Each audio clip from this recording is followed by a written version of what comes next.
in. So welcome to the Art of Rescheduling, delivering live dance performance. I'd like firstly to do an acknowledgement to country, and I'd like to pay respects, Ausdance ACT acknowledges and pays respects to the traditional custodians of this land and all First Nations elders past, present and future. And of course, at the moment I'm coming from Ghana land, so I don't know if anyone wants to acknowledge what lands they're coming from at the moment. Sure, I'm zooming in where I'm like creating and working and making these Zoom calls from Ngunnawal country. Please. Me too. Me also. I'm in Wanaki in Aotearoa near Tawhanganui Atara. Please, thank you. So yes, and I'd like to welcome our guests here today. We've got Alison Plevey from Australian Dance Party, Reid from Jazida and Flazeda Hub, Eliza Sanders, House of Sand, and Jake Silvestro, independent artist and acrobat. So a really lovely cross-section of artists who I've had the privilege to get to know over the last year working for Ausdance ACT, all who have a strong connection and I suppose commitment to their work as performing artists, but also who have and use Canberra as a strong base for that platform for their to create their work. One of the reasons I wanted to run this forum, particularly as someone who's made dance theatre and choreography for most of their life, the thought of actually, and at the point probably where I stopped making it was the point where COVID hit. So what I've had to live vicariously through the very unpleasant processes I've had to witness for artists who have shows which are like their babies, their works of art, that they can't connect to their primary kind of focus for being, which is their audiences, you know, and we know as performance artists, the connection and relationship to audience is everything. And we know that with, you know, the decimation of live performance in the last, how long's it been, you know, 18 months has really sort of had a huge effect, profound effect on our practice. And a bit like when we were talking about in the other forum about online teaching, you know, there are a lot of really interesting creative things that have come out of how we might be using online. But for some people, the loss of what's happened in terms of live performance really can't be recovered. So what I wanted to do was capture, I suppose, the experiences of you all, the effect it's had on you as independent artists, but also how you've managed to work and rise to the challenges around this. But also talk about projects that were meant to happen but maybe didn't, so it's like an RIP moment, but also a way of going, okay, there's this great thing happening which is going to happen again next year too. So yeah, I'm really happy to really start with anybody who wants to, you know, to go first with this. I don't know, Ali, do you want to maybe start first with, because I guess you've got a very much a Canberra, a Canberra-based company. So, you know, your whole experience in the ACT has very much been based around what you can and can't do within the ACT. So would you like to sort of talk us through the impact that COVID-19? For sure. I suppose it exists on many levels for all of us in terms of practice, ability to practice what we do, like train and be in the rehearsal studio and create. So number one, we're not really able to do that. So there's the whole practice side of it that needs to be maintained, as well as like working towards a performance or a product that might need to be postponed. So there's like, yeah, there's those branches that, you know, I see in terms of Australian dance parties practice that have been affected severely. So, you know, we've maintained as much as we can in this lockdown, classes online. You know, we're doing a Zoom class once a week with our group, and our collab practice, which is collaboration with musicians and visual artists and a poet. So we found ways to keep that practice side of it going to a certain extent. And, you know, more and more it's about connecting people rather than actually, you know, maintaining your best technique that you can possibly can, although that is really important to stay fit and, you know, yeah, have that training boiling away in the background. But it's really been about the connection between people and keeping mental health strong and supporting each other where we can, which I have found is vital. And we've been finding that through our class practice and our collab practice. So that's been huge. And we've been able to adapt, I suppose. So, you know, we talk about adapting and pivoting. So that's definitely like one way that that's happened. But then in terms of performance, we've had some less pavilion show that we're creating for Dairy Road. We've had to postpone that probably until December, we're figuring out. So it's this postponement thing, but also like, okay, what's relevant now? Like, what is that work something that we want to do now because of this time? Or is it something else, you know, because that changes the context in which we're making. And so I think that's been really powerful for us as Australian Dance Party last year when we created Lake March, that we you know, took the opportunity that and the parameters of the pandemic on board in terms of what we wanted to create and share with the community. So it sort of changes the whole game in a way, because it's not just about us, it's about the audience and how do we connect with our community and followers and all that. So yeah, so it's been about the adapting, the postponing, the reshaping of projects, but then also the reimagining of project or imagining new projects, I think, that have come out of this. And it is exhausting. I haven't said that like I sound excited about it, but you know, it's very exhausting and it takes a lot of energy to really, okay, now we can't do that. Oh, okay, the lockdown's been extended further, yet still like another month. All right, now what? You know, like that constant re-evaluating, as we know for many industries, would be very exhausting and challenging. Yeah. So I might leave it there for now. If anybody wants to jump in. Well, I was just going to, I suppose, make the comment too, because you tend to work with site specific. You're not so, yes. Interestingly, with your practice, it's not so connected to a theatre space.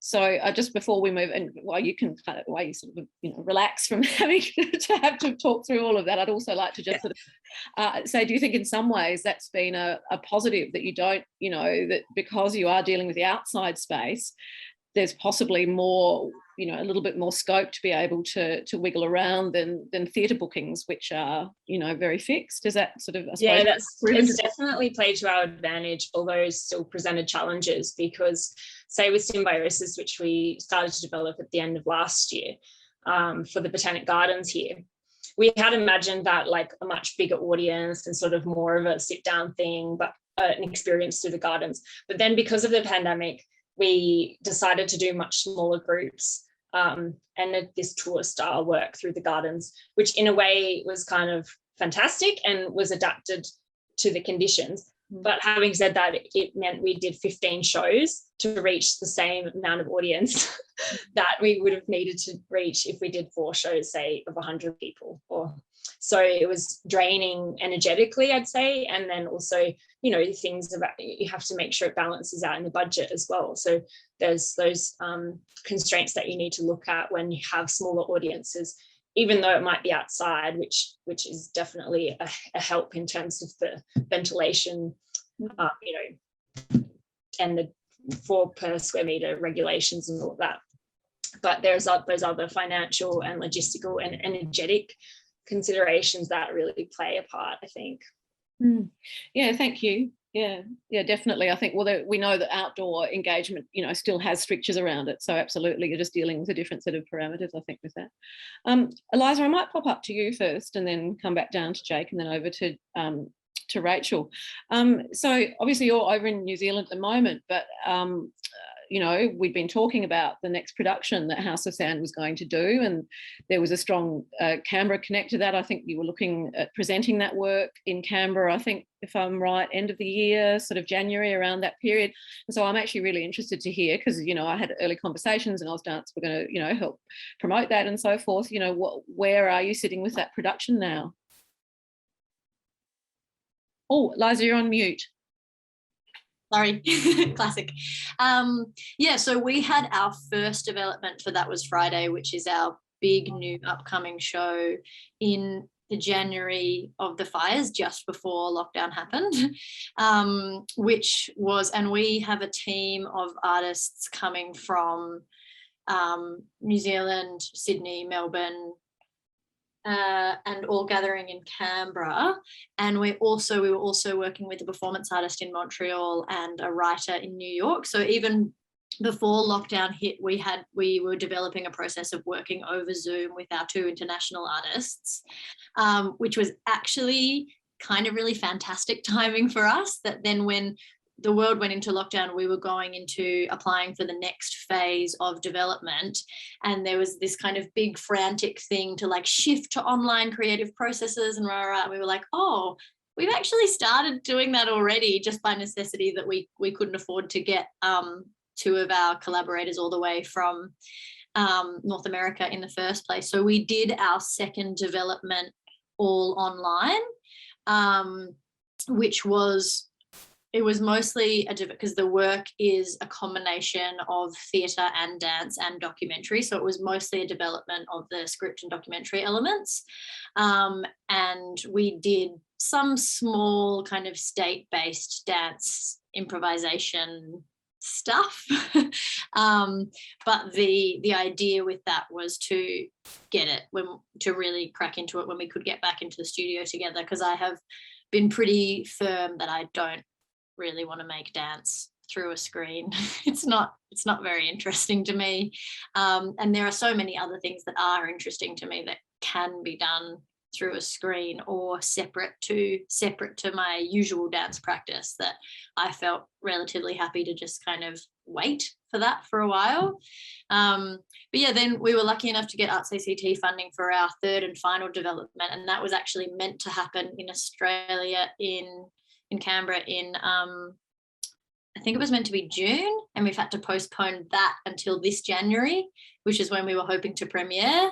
And so yeah, basically we have our weekly House of Sand producing meeting, and it's just going through option A, option B, option C, D, E, F, G, H, and so on and so on. Just, you know, if this, then what, if that, then what, if this, then what. And of course, it's still like any independent practice, it's still dependent on whether we get the funding and when the deadline of that is. And so we're doing the usual kind of speculative timelining with maybe we'll have money at this point, maybe we won't, and then beyond that going, okay, so we could do it if the bubble is open, we could do it if the country's out of lockdown, we could do it if Canberra's out of lockdown, but then how would we get the other artists in? And so yeah, we've actually been incredibly lucky up until this point that when lockdown hit, we were actually going into 2 years of kind of quiet development behind the scenes work, and we were consciously going to take a year off having public outcomes so that we could really commit to that development side of things. And I feel a bit guilty sometimes, like I feel like I kind of asked for COVID, because it worked out really perfectly for everything that I needed for the first year and everything that House of Sand needed for the first year. And only now are we actually starting to see what so many of our friends and colleagues have seen, which is having to figure out what we do when we do have a product that is ready for presentation, and how to make that happen. So yeah, we're still working towards a season in Canberra in early next year, but it was looking to be February, March. Now it's looking to be June, July, and who knows really, you know. I sort of feel it's like we're not holding anyone else to what they're saying their timeline is because we know, and so we're hoping that, you know, people don't hold us to our timelines, because you just have to be flexible. Well, yes, and I don't know what venue, or whether you want to say what venue you're working with, but I'm assuming that theatres are generally being pretty flexible and accommodating for its artists as well too. Is that your experience? Yeah, I mean, I guess the difficult situation is that they have things scheduled in for the later months once things open, and they want to stick to those timelines. But it's also, and then they also want to fit in the things that have been missed due to lockdown. But then it also depends whether either of those productions were able to do the development and make the work in the first place. So I've had a couple of friends who've been in the situation of going, well, actually, all of the restrictions were open enough for us to do the show, but in the lead up time, we couldn't create the work. So we had to pull it, even though the theatre was available and the size audiences that we needed to reach capacity and blah, blah, blah were all kind of there. So I think people are always just doing the best they can to kind of jimmy and fit things into times that can work. But it makes me realize there's already so many moving pieces in any production in the first place that that ability to have openness and flexibility is, on one level, I sort of think independent artists have already some of the best skills at being able to go, if this, then that, and what if this, well, if this, then that, because we've sort of been doing it for years already with the kind of instability of the funding structures. And obviously it's much, much harder now, but I think some of those skills of being aware of constant change and just being used to having to be adaptable are sort of, feel quite lucky to have cultivated those pre-COVID anyway. Yes, I sort of think that it's either a positive in the sense that those qualities have really come to the fore, but I also feel they've been tested. I sort of think that those things that get us through normal circumstances have been sort of pushed even further in some ways. And I'm sure there are a lot of people who've just got burnout from having to deal with, and as you mentioned, the plan A, B, C, D, E.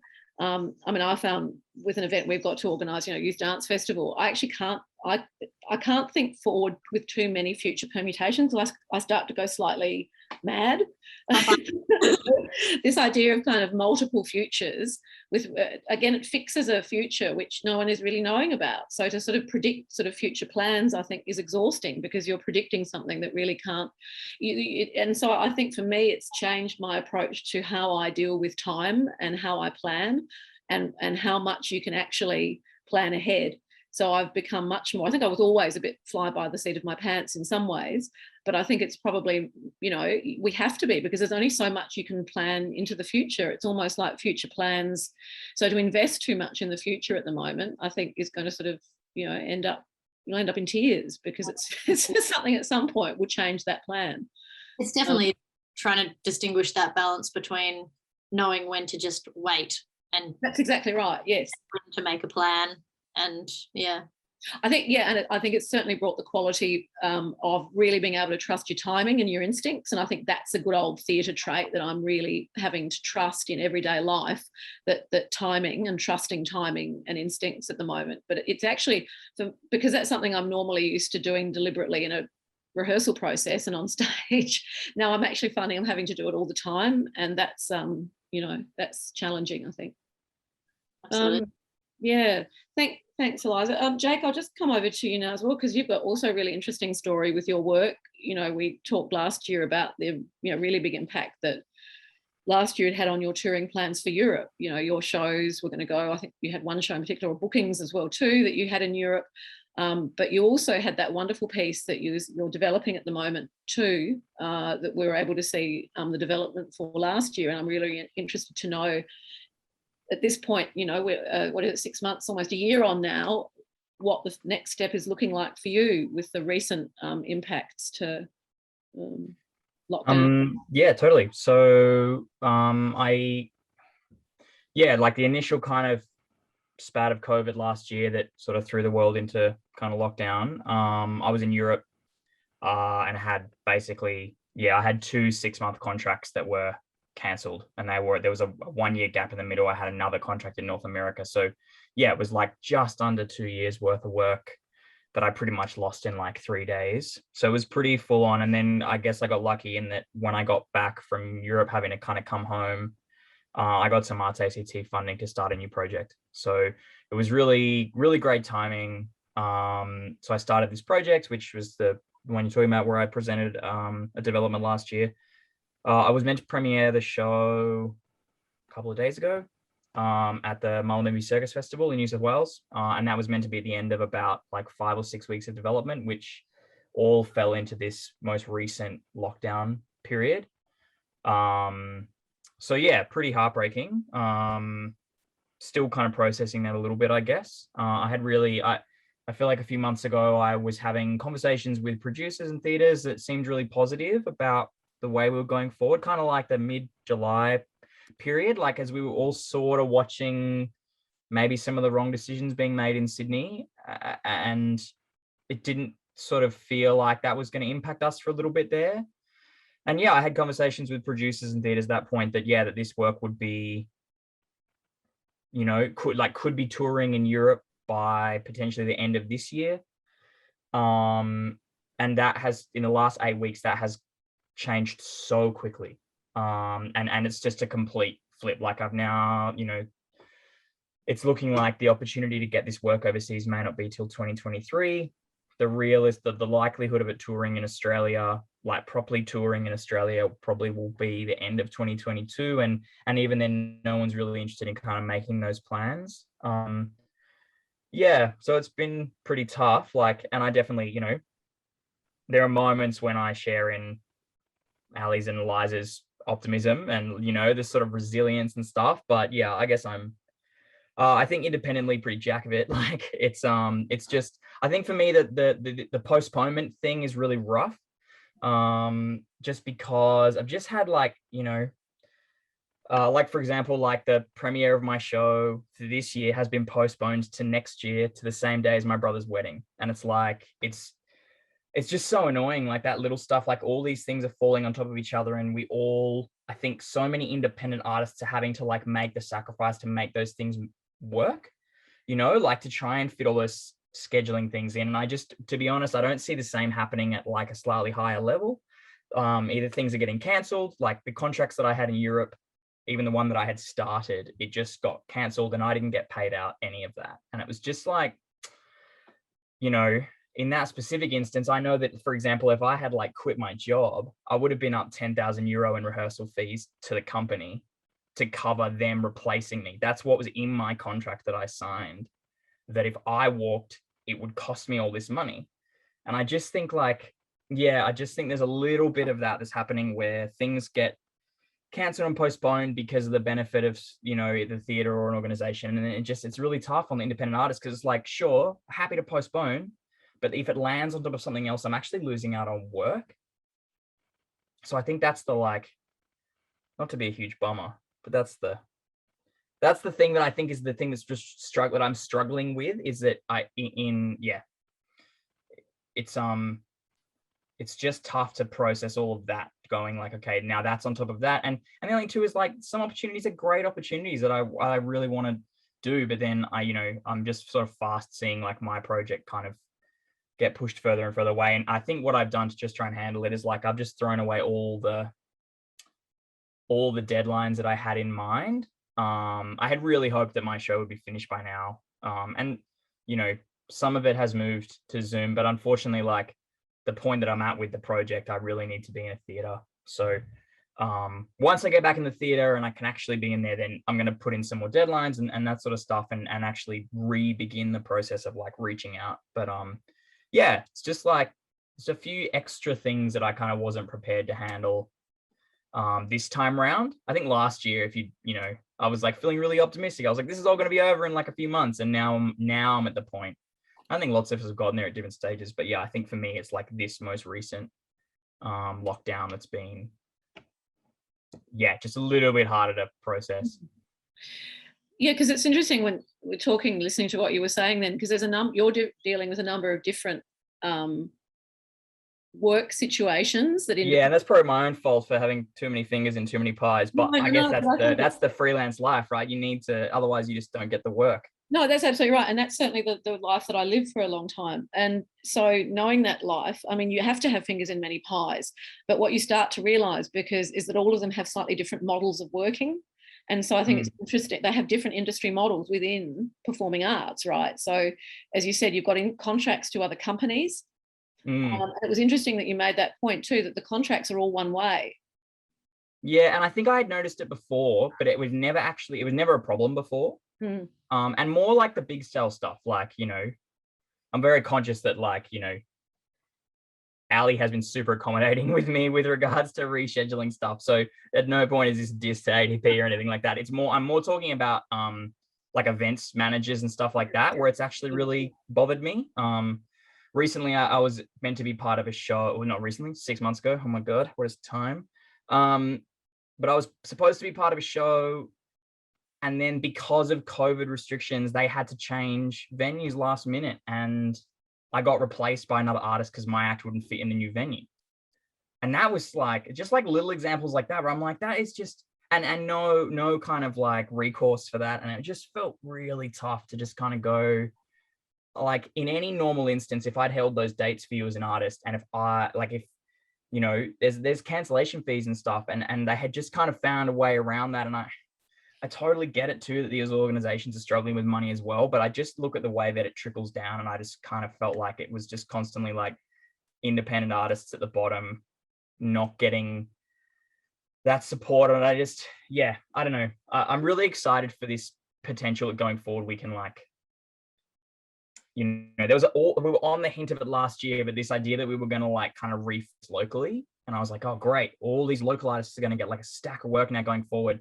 And I kind of didn't see that happen last time. I think as soon as sort of borders opened and flights started becoming available last time, we were like straight back into having interstate artists in local venues. And then actually, like, even as far as like, I know the Opera House had a show that was from Paris earlier this year, and I was just like, what do you mean? At a time like now, you've got Australian artists just begging for work, and you're bringing in a whole ensemble from overseas. Like, so I'm just kind of hoping that this time around, maybe that there'll be a bit more focus on the people that have been in lockdown here and are really keen to get back out there.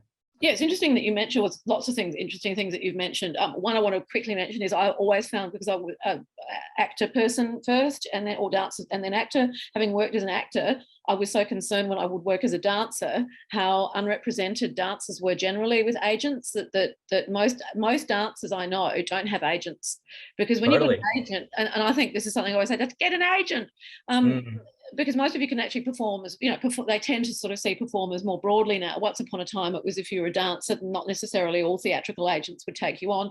But I think that's kind of changed now, because, I mean, agents should actually be negotiating contracts for you and on your behalf. So once you get a big gig, really you want to have an agent to go in there and negotiate that contract. So you have sort of, you know, they make sure they kind of negotiate clauses that mean, if, you know, in those sort of situations. And I wonder whether moving forward, that's something to be a little bit aware of for, you know, for any sort of practicing performance artists, that they should have an agent to negotiate a contract, but also put in sort of COVID clauses. Or totally. Cancellation clauses, so there are, you know, so you don't end up in these sort of situations. So I think that's that reminds me of something that I've always been aware of in the dance industry, that there's lack of that sort of representation, and that the MEAA tends to sort of speak on behalf of the acting profession a little bit too. So anyway, that's why I don't know if anyone else has got an opinion about that, but I've always felt that, and that's something I always encourage independent artists, you know, to do. If they don't have management, then try and get an agent who works with dancers as well too, when you have to negotiate those commercial contracts. The other thing too, I thought that you mentioned as well too, were about the theatres and about the local impact as well.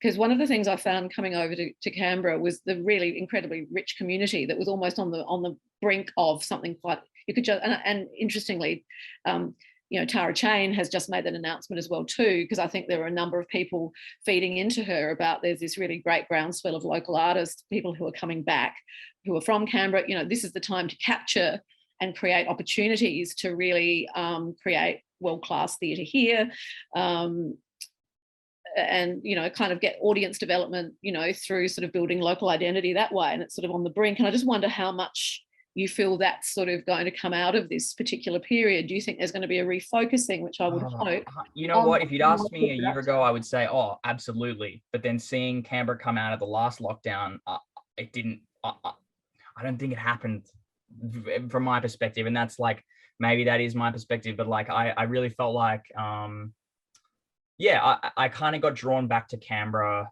just before COVID, and had this contract in Europe that I had to leave for. And I thought, oh, okay, there's some really cool stuff going on here. I want to come back as soon as I can. And in my head, that was going to be like a few years away. But then obviously I came back much quicker. And in that, I would say like in 2020, you know, once we were able to, I was actually away from Canberra quite a lot and seeing some really great work being made, and thought, okay, cool, 2021, I'm going to come back, hang in Canberra. There's going to be like lots of stuff going on. It's actually been a bit quieter than I thought. Do you think, I guess in my experience, just trying to get in. Oh, sorry, you go. Yeah. Well, I wonder though whether some of the things that you talk are actually going to take longer to enact because Yeah, totally. Structural, because I think a lot of the art centres really had to focus on their local programming and being able to kind of really support and produce local content. Totally. I wonder whether it's not going to happen overnight, but I do wonder whether the thinking is starting to change. No, I don't think it's going to happen overnight either. I just, I guess in my, you know, and maybe I was a little bit misguided in this, but I sort of had in my head that like, because so many things got cancelled and postponed to points when it was going to be more reliable for touring, that's when I thought there'd be like an upswell of local. Do you know what I mean? Like if you can't, you know, and we kind of saw this in other industries a little bit where like, you know, people couldn't go overseas. So all of a sudden they were holidaying in Australia. And so local industries were kind of going like, oh, great. We've got, you know, like we've sort of reignited our local intake of audience. And I kind of thought that was going to happen here too, when things are getting cancelled last minute and stuff. And like, there are other people who are here that have got work, and I don't know what that's about, like whether it's just about, I mean, I don't know, I guess where I am right now, like I wouldn't be in a position to take up an opportunity if I was given it like on short notice, at least for a performance outcome anyway. But I don't know, I guess that was just something in my head that I just, I thought maybe if I had a show ready to go, then I could kind of make use of some of those like short cancellations. But then what ended up happening was I wasn't even able to get into a theatre that make the work. So that was probably, And that was within the ACT. Well, so most of my development, I had some of my development was going to be QL2, and then some of my development was going to be down in Wodonga at the Cube. But yeah, which, you know, that border's been closed for ages. I haven't been able to get into Victoria for months now. That specific development has been postponed a number of times and will probably get postponed again. Well, yes, the border thing with ACT is interesting as well, because you've got places that are, you know, like Queanbeyan, which I never would have considered to have not been sort of the ACT, but clearly this whole border restriction has also brought up big issues about, you know, what side are you on, and that's going to affect, you know, where your theatre is too. So, and you know what jurisdiction you're in, and the rules and regulations within theatre involved in that. So I mean that's had a huge impact too, even being able to understand and interpret that. And that's only on sort of the local level too, I suppose. Yeah, totally. And I've seen that unfold in Albury Wodonga. It's been really interesting. The New South Wales Victorian border has been really tough for them. And, you know, I've done a lot of work there the last 12 months, and that's been really tricky to negotiate those sorts of things. Yeah, but I mean, at the same time, and Rach will sort of come to you in next as well, but I also just wanted to, I suppose, acknowledge too that all three of you have mentioned really interesting works that are about to happen. So it could be that sort of the year to come, I keep being optimistic, you know, could actually yield a really interesting program for the performing arts, you know, fingers crossed, because it sounds like possibly the ducks might line up, because I sort of do believe in the portal, you know, and you kind of wait for the portal to shut, and then you just kind of keep, and at some point, there it is, and or you miss it, and then you go, oh, well, next time around. But, you know, maybe the portal's lining up for some really rich engagement with local work that's come out of, a bit like Eliza was saying, it's almost like there was this period of, and I guess lockdown did sort of provide that for some people, almost like an incubation period. And it might be really interesting to see how things you know, rebound, particularly as people maybe more, I would have thought, hopefully, and particularly because Tara made this big statement about local investment and the direction of the performing arts in Canberra, that actually there might be, and look, having come from South Australia when no one said anything like that since about the 1970s, you know, it's like, you know, it actually makes me want to cry, because, you know, every independent artist wants to hear an arts minister with that kind of investment, not just in terms of, you know, lip service to the, to the artists, whatever, but actually a kind of a vision about the arts that connects to what she wants Canberra, and the Chief Minister seems to be on board to be saying about itself. So for someone to have a forward statement about representing Canberra, you know, as a leading place for arts practice, I don't know, I felt that's always a good sign. It's really, I think you're right. It is really exciting. I'm just trying to like, I want to be optimistic going forward. No, you've got too much grieving to do, Jake. It's okay. You don't need to move forward quickly. It's okay to work through the emotion and process it. It's, as I said, there's an RIP moment, I think, too, with a lot of this, because there are some things we're just going to have to kind of let go of. Totally. You know? But, you know, as I said, they might kind of come back in a different way. And I think it's that trusting instincts as well, too, which is, you know, it's a test, I think. for a lot of us.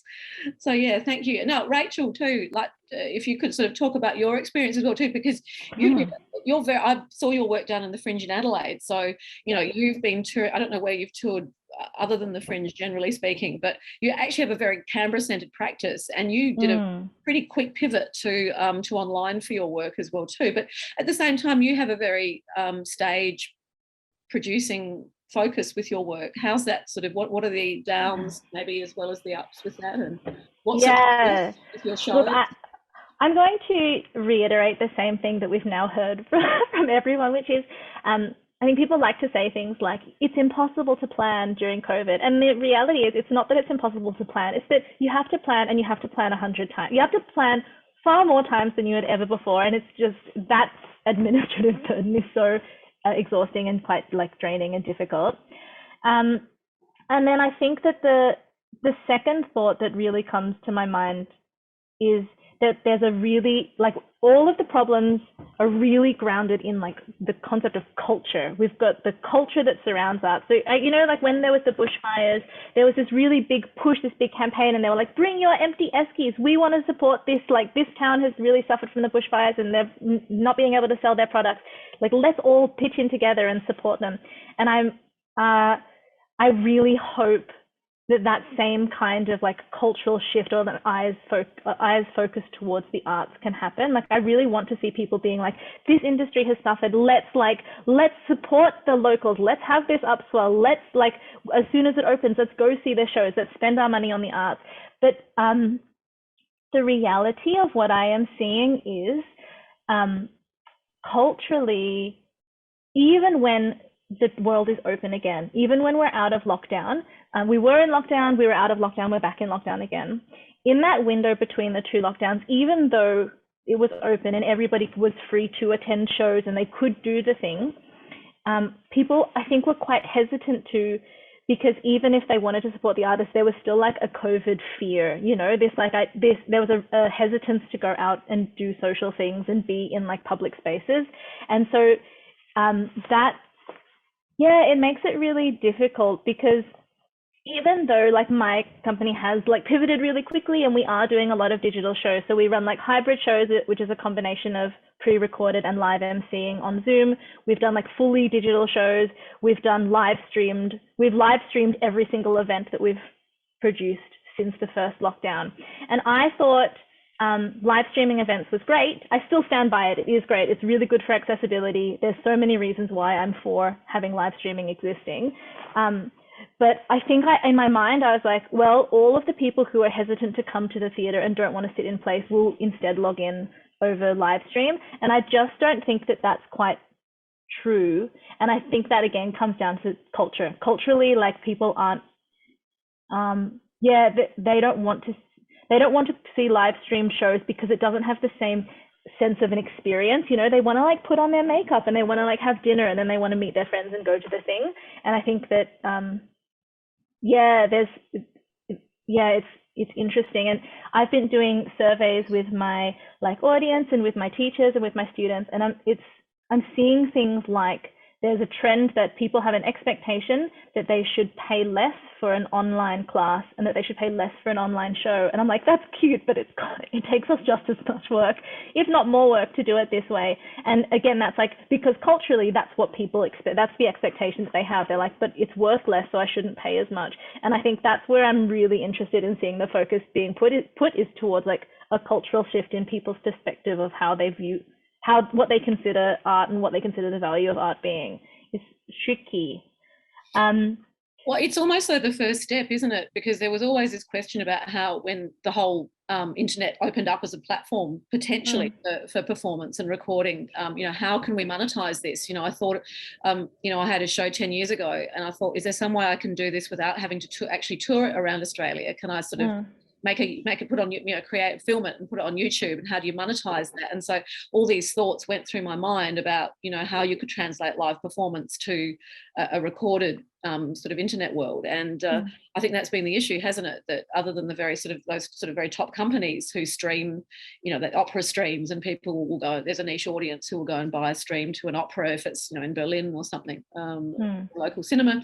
But really, but it's interesting. This has been, to me, the first real shift about things that we assumed could only be sold face to face, in an online platform. So I think, even though it's probably not perfect, I think it's probably the first step towards the concept of monetizing performance. But I also think one of the positives is that people have started to realize, and I thought this happened really quickly, that it was actually live performance who were that was some of the biggest stories that were coming out in the news when COVID first hit, that it was in fact these things that people just took for granted in the public sphere, a bit like the air you breathed. Suddenly the theatres were shut. Suddenly, the way that the public sphere engaged with live art was profoundly affected, and the voices of those people, I thought, really came to the fore through advocacy at that time. So I think I did feel that government kind of woke up a bit to this whole area that it hadn't ever really considered before. So I do sort of think the value of the arts and the role of the arts and what that means. It's not just a painting on the wall. I think there was this sense of art, what's art? And I think an understanding of what art is, I feel has sort of started to kind of, ripple through people's consciousness, certainly in Australia. That's my, general feeling, because because music is like, oh, live music, oh, that's the arts. And so I think there's sort of a bit of a dawning of consciousness about what the arts mean in our everyday life, but that could just be me being optimistic. Some of the stats, there was a webinar recently that we attended, and we got some stats about, what's happening to marketing and selling shows during this period. Some of the stats that they came up with, data. Yeah, thanks. Thanks, Emma. I'll share those links in the chat. Awesome. But some of the sort of the key findings with that are that, and this was East Coast based, but that audiences are booking ahead now. So if you've got a show that's coming up, don't be scared to sell it early, because in fact audiences are sort of actually quite interested in, they're looking forward to a time when they can go back to the theatre. So look, it might depend on the genre, I don't know, but people are booking ahead, they're planning in advance, and people are sort of zoomed out. And I think, again, particularly, I suppose too, and this may well sort of relate more, I suppose, to New South Wales, but people are sort of sick of seeing content online, and they're really looking forward to going back to, back to the theatre to engage in the public sphere. Also, audiences are inclined to donate and contribute more to the arts. So if you do sort of sell tickets on, I mean, I've done this with a ticket I bought to see something, a DJ from England come over. It's been delayed twice now, but I'm not, $64 or whatever, I don't want to give, I'm not going to refund. They've offered a refund, but I'm happy to sort of, I know how hard it is for producers, and I'm happy to sort of to let that go. So I don't know, with any of your producing hats on, whether that's helpful information, but I wouldn't be scared to sell in advance, because I think there's a good chance people aren't going to want that money back if it doesn't go ahead, because they understand, the process involved, with that. Emma's just shared the understanding audiences link. Jake, too, did you just want to, because we talk, I suppose we focus a little bit more, because there's as I said, a mix there in your sort of portfolio between of work with your actual producing hat on.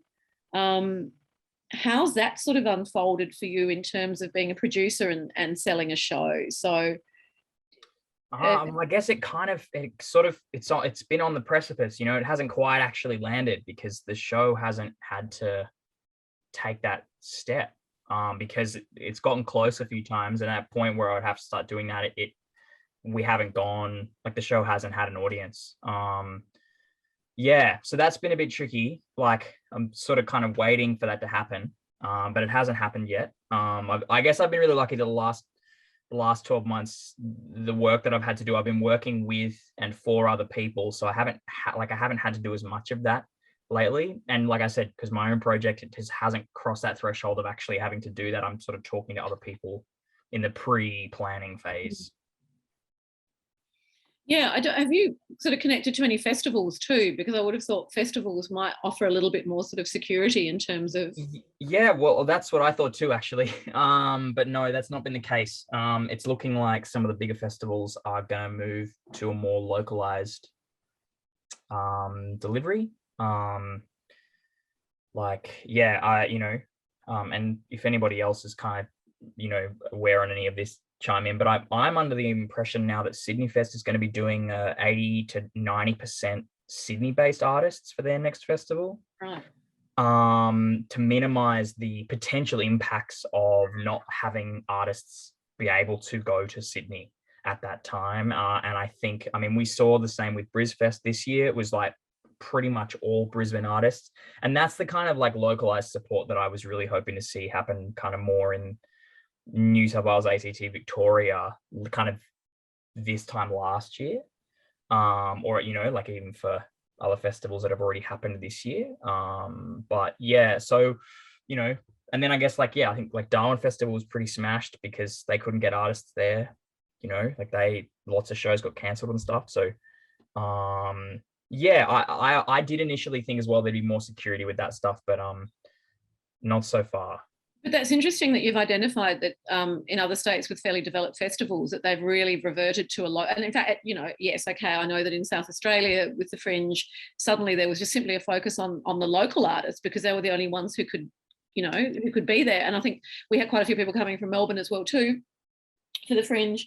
But yes, so suddenly the whole tilt, because beforehand, I think in South Australia, everyone had been really crowded out by sort of this global internationalization of performing arts, and local culture suffered tremendously.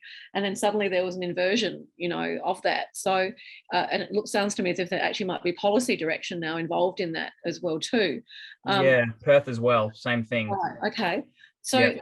And it's interesting too, but of course in Canberra where there's never actually been, it seems to me anyway, that tipping point to a really big groundswell of there's not like a festival of performing arts that has a very strong kind of Canberra connect. Is there or has there been in the past? Or I suppose I just want to acknowledge that I believe there has been a movement towards supporting local artists in the last 12 months, and that's through that's what I sort of, and that's through the Where You Are festival, which was like a few $100,000 worth of funding to the local arts community.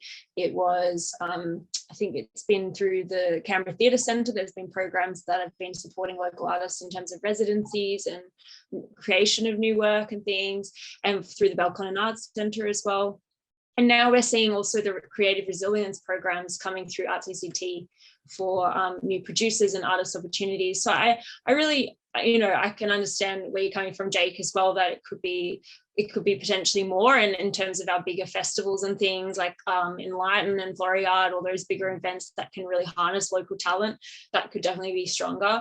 But I do feel there has been an injection of support for local arts, and I think I'm hopeful, as you say, Cathy, with this new ambitious statement, that will continue to flow, and that investment in the local scene will be key to achieving this ambition. That's what I sort of felt. I think that the architecture is sort of building, but I do think it's going to take, it wasn't going to happen overnight, because there were a few gaps missing, I think, in terms of producing models with the venues. And there were a few things I was surprised maybe hadn't happened historically with, development and programming of local performance art. Maybe there was a few steps that had to be a few things that had to be stitched together, but I've seen a really quite frankly, quite a rapid response very quickly, to address some of those issues. So I sort of think that the fruits of that labour are going to pay off, you'd hope, if things don't continue to be sort of disrupted forever. And I think it's not going to be a perfect, exit out of this, but, I do feel there's a really good groundswell in Canberra that's very exciting to attach, to keep the ear to the ground and to sort of keep connecting those dots to at the moment. Eliza, were you going to say something? You look like? Just going to say, I think I would mirror that as well. I mean, I can only speak from House of Sands experience, but particularly with Belconnen Arts Centre and the Canberra Theatre Centre. I think that in the past, I've sort of felt like the Canberra Theatre Centre is really a house for bringing external things in. And in the last couple of years, I've felt space is so much more accessible. And I've had some really great conversations with the people working there about wanting to shift to being a house of creation for Canberra artists, and having a little bit of inside knowledge of how that works, being a company that they would like to support in some ways, and going, what are the teething issues of that? Because all of their systems and structures are not set up for that at this point in time. So just a kind of, there's a sense of kind of optimism and frustration at the groundwork wasn't necessarily laid, and now because of COVID, I think that they were beginning to want to do that anyway, and it's like COVID has made them have to fast track that. And so it's like, oh, where are the outcomes? Because COVID, we need local work, we need all of this stuff coming, but it's like, oh, we were going to take 5 or 6 years to build those kind of platforms and plans. So yeah, I think it's really interesting to hear the different perspectives, and I totally mirror. Totoko is what the word we would use in Aotearoa, but I don't know what support, I guess. Support. Where you're both coming from with regards to that. It's kind of, the frustration and the optimism kind of going at each other all the time. Yeah, I think I just wanted to maybe, because and maybe what I said before was a bit out of line, and to clarify that a bit, I do agree with Ali. There has been great support, but what I felt like I saw was, while we were in the thick of it, lots of talk and lots of here's this support, and then as soon as it was applicable to start kind of looking outward, the shift moved. That's what I felt. I felt that I had some amazing conversations with local organizations, and I thought, oh, this next 12 months, this next 18 months is going to be so sick. And then had conversations following that where they were like, oh, actually, no, we can't support that right now. We can't do that right now. We've actually got this other stuff. And I think maybe more my frustration is maybe slightly bigger. It's actually that when it suits to support local, it's number one. And then all of a sudden, when it doesn't, I just feel like all of a sudden it reverts back. And I think that's what I'm scared of, actually. Maybe not so much lack of support locally, because Ali is totally right. And I'm sorry that I overlooked that. Yes, there's been a stack of it, but I also think how too, things go back to normal this year, and the shift focused away. That's kind of maybe what bothered me.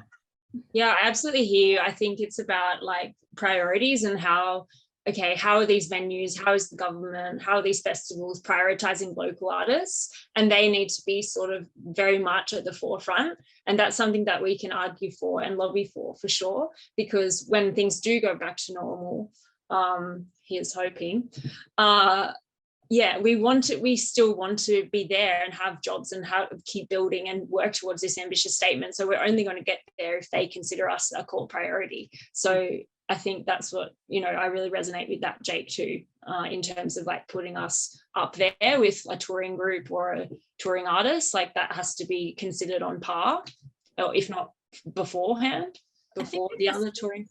Sorry, Ellie. You're all right.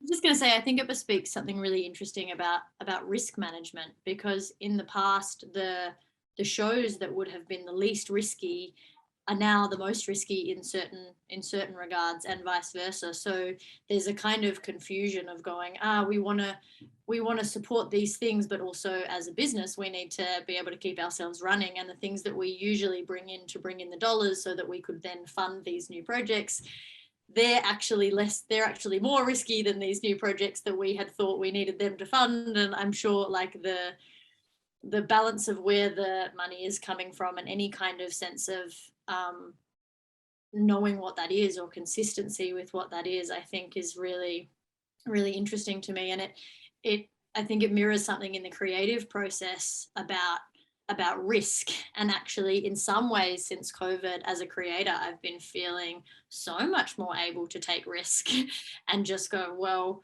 what if? Well, what the hell? Well, we'll see, because there's this kind of appetite or this awareness or this availability for things that are different, and there are different models. And then equally at the same time, it's like, well, we haven't produced a show in 2 years. No one's seen what we're doing. So whatever we have to do has to be top notch, you know? So it's kind of, I think there's a really, I'm really interested to observe just the relationship between risk and the kind of bravery needed to make the changes that are needed, and also just the insight to know that, and the openness to not know, because we don't know what this world looks like on the other side. So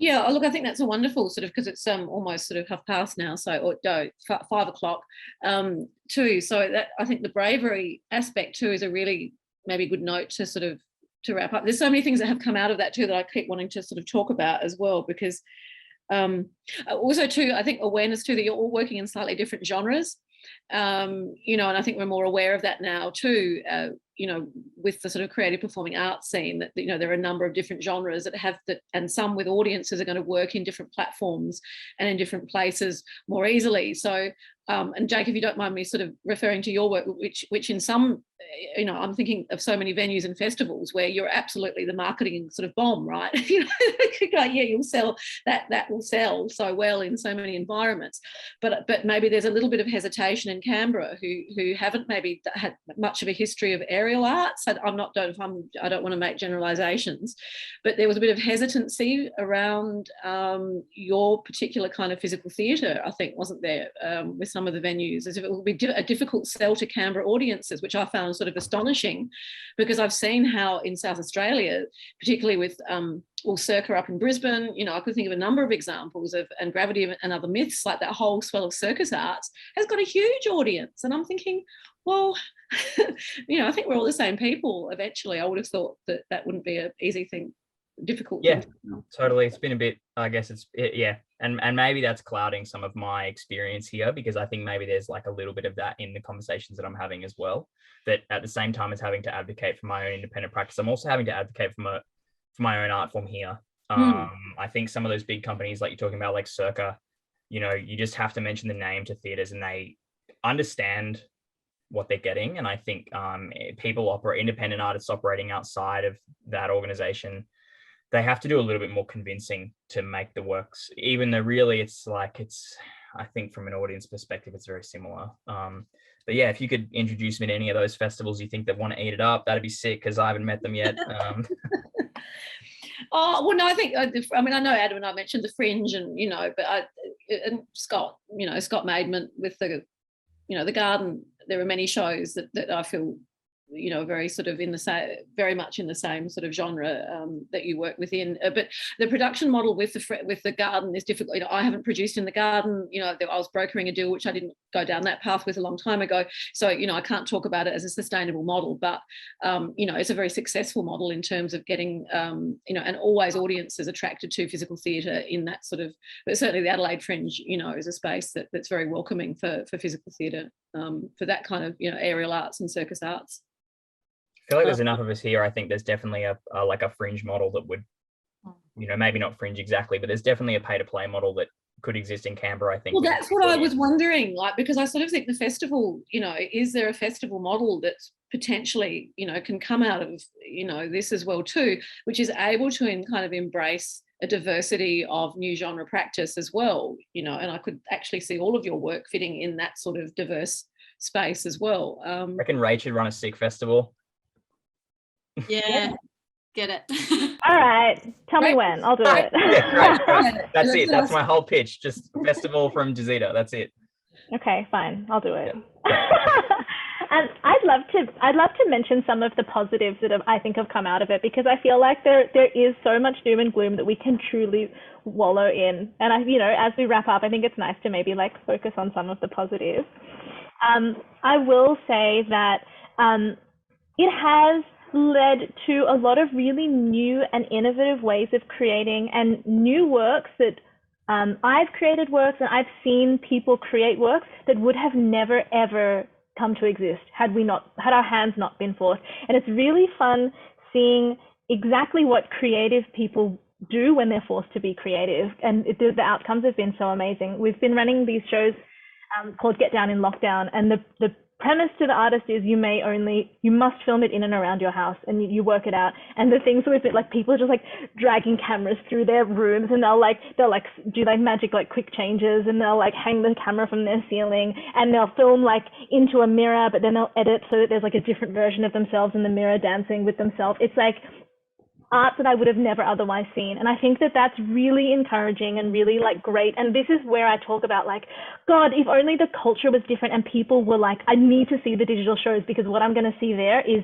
something I'm never going to see anywhere else. And it is, even though it is digital, it's still ephemeral because it's like, even though you technically can watch it again, ain't no one watching it again, you know? And so that's like, point, actually. Yeah, I think it's a pity that there's not this like greater shift into saying, guess what, theaters are closed, but you can watch these digital shows and what you're seeing there is so cool and so different and so unique, and like it's something very special that will go away soon if you don't like take your opportunity to enjoy it now. So I think there's that is something that's worth acknowledging, and like how swiftly people have somehow become like incredible artists at creating music videos. They're like, usually I make dance, but now I'm a video editor. Watch out, it's about to get really sick up in here. I think that's like pretty amazing what we've seen from there. And also like, this idea of collaborating online, collaborating in a digital way, which is totally new.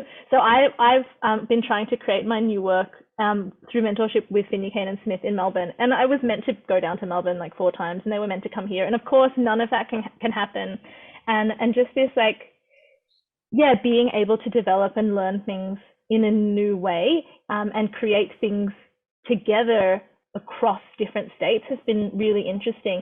So for me recently, we was like World Pride in Copenhagen, and we were supposed to tour and be in Copenhagen, and then was like, well, you can't because we're in lockdown. And so then we were going to live stream a show and project it on the walls and be there like live digitally. And then they couldn't even do that because Melbourne locked down so much they couldn't even get their videographers in the room with them. And so from there, what happened was we said, we're going to pre-record acts, or we're going to take recordings of acts from archives. We're going to project them. And then to create that live quality, we're going to recruit 7 artists in Copenhagen, train them digitally. And then as the projections are happening, real life people are coming down and moving and dancing to the work that's being projected, which is so fucking cool. It's literally a dancer in Australia dancing with a person in Copenhagen while a live audience watches. Like, it's something that would have never happened. It wouldn't have happened if we weren't forced to do it. And it's like pretty magical and special to think that we've done that. Like, I can be like, I taught a choreography to someone in Copenhagen and they danced it while I danced on a projection. Like, that's so strange and unique and amazing. And it's cool that these great things are coming out of it. Well, too, I sort of think you've almost got to, if I had to do a digital pivot and solve a solution, I'd actually come to you at the moment and go, I've got this kind of thing I've been working on. How can I reinterpret this digitally, Rachel? Because I feel like you've got solutions in that space, and it's really come quite naturally to you to move, very sort of theatre-based work into, you've really kind of, you've really kind of run with it, which is, quite inspiring.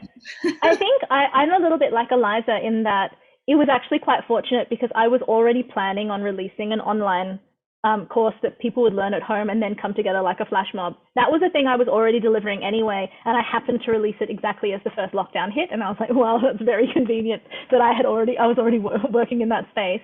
And then also we were already developing a live stream team because we'd already decided that we wanted to live stream shows for accessibility, and also because we're like linked up with a lot of national shows. So like when we do Miss Burlesque in ACT, the people in Queensland want to watch. And so we were already starting to live stream things anyway. So it was really it's kind of nice to be able to like already have that footing and just keep building from it. Well, yeah, and I think too, because we work obviously with Canberra Theatre for Youth Dance Festival, we'd actually built in as part of the digital strategy I wanted for YDF is that we were always going to have a live stream option. We would be able to sell those tickets after we'd sold our theatre tickets. Now, of course, we're looking specifically at just a live streaming, even if we can do it at all. Fortunately, I've also got them to make dance films, so it'll be the Youth Dance Film Festival at the very least. But I think certainly it's interesting because this theatre as yet, though. You know, we're going to have to refund the tickets that have been sold already because they don't have the ability to stream, to record and stream yet. So I would have thought that traditional theatres are going to have to offer, presumably, the possibility of filming and streaming, you know, as an option. And so I think surely the possibility now for live shows to be streamed, and, you know, it'll be a proportion, even if, you know, if you can go to the theatre, but there are going to be people who will buy tickets, I would have thought, to a lot of, not all shows that might be applicable to, but I think the business model of being able to live stream and monetize, you know, a production in a mainstream theatre is definitely, you know, if it's done well. Yeah, no, there is money to be made in live stream. I did talk before, like, people aren't buying live stream. That's not true. People are buying live stream. It is still a source of income. I don't want to like poo-poo on that. It's just that the proportion, it's not as many people. No, that's right. And I think what they were saying in the webinar is that once people can go back to the theatre, yes, everyone still loves that live theatre experience. And as you said, getting dressed up and going or wearing a mask, yeah, it's a bit anyway, but at least you can, but it doesn't mean that the option, you know, it's proportional, but you've still got that element of live stream built in there to the model where people can, you know, buy a ticket if they're sick or whatever, for example, you can watch the show at home. Look, you know, to be honest, there are shows that, you know, if you've bought a ticket to, you know, I don't know, Australian Ballet Anna Karenina and you're sick, like if I could swap that digital ticket and watch it at home in bed, great. You know, I'd probably do that if that option was there. So, you know, it's definitely. Well, if you're ever looking for like someone to come and live stream a show in a venue, come and chat to me. Yeah, absolutely. She's got the goods, I tell you. All right. Well, look, we'll wrap it up there. So, look, thank you very much. And we've got a few participants as well who are listening in. We're going to, obviously, this is being recorded and we'll upload it. But I'd like to say, you know, thank you very much. And again, this is a way of being able to honour and value your contribution as performing artists and people who make beautiful work. Long may you continue to do so. And I'll be very interested to see how the phoenix arises from the ashes, because it will, it always does, and where we are in a year's time. And where your work is going to be in a year's time. And I can't wait to see all of your shows as well, either online or streamed. So, so here's to the...